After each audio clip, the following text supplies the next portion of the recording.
Hello guys, সবাই কেমন আছেন? আশা করি ভালো আছেন। আমি আজ কলিজা ভুনা রান্না করে দেখাবো আপনাদের জন্য। তো আমি চলে এসেছি ছোট্ট রন্ধনশালা থেকে। এবার আমি এখানে পানি গরম বসিয়ে দিয়েছি এবং হালকা পরিমাণে হলুদ দিয়ে নিয়েছি। সেই হলুদ মাখা পানির ভিতরে আমি এখন কলিজাটা দিয়ে দিয়েছি। হালকা সিদ্ধ দিব, বেশি সিদ্ধ করব না।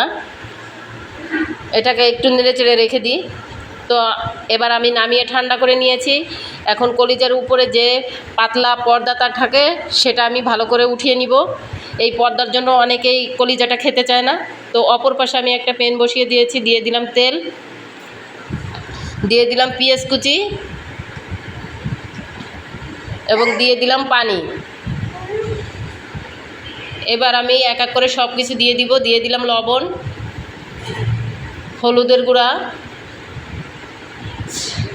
এখানে বেটে রেখেছিলাম আধা পাকা কাঁচামরিচ এবং পেঁয়াজ, জিরা বাটা, রসুন বাটা দিয়ে খুব সুন্দর করে নাড়াচাড়া করব। এবং এখানে দিয়ে দিব তেজপাতা, দারচিনি, এলাচ, স্টার মশলা, জায়ফল, জয়িত্রী দিয়ে খুব সুন্দর করে নাড়াচাড়া করব। আমার মশলাটা কষানো হয়ে এসেছে প্রায়। এখানে দিয়ে দিয়েছি কাশ্মীরি গুঁড়ো মরিচ এবং সেই কুটে রাখা কলিজাগুলা এখন দিয়ে দিব। দিয়ে খুব সুন্দর করে নাড়াচাড়া করে এটাকে ঢেকে রান্না করতে হবে।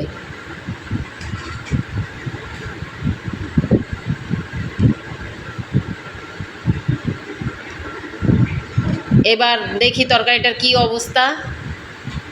পানি প্রায় শুকিয়ে এসেছে। এখন এর ভিতরে কিউব করে কেটে রাখা আলুগুলা দিয়ে দিব। আলুগুলা দিয়ে খুব সুন্দর করে নাড়াচাড়া করব। নাড়াচাড়া করে এটাকে আবার ঢেকে রেখে দিব। ঢেকে রেখে রান্না করব কিছুক্ষণ।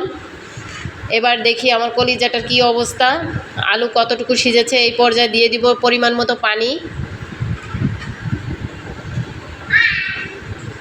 পানি দিয়ে আবার ঢেকে রান্না করব কিছুক্ষণের জন্য।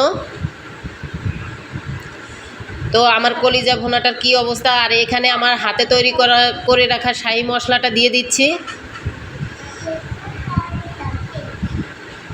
দিয়ে খুব সুন্দর করে নাড়াচাড়া করছি।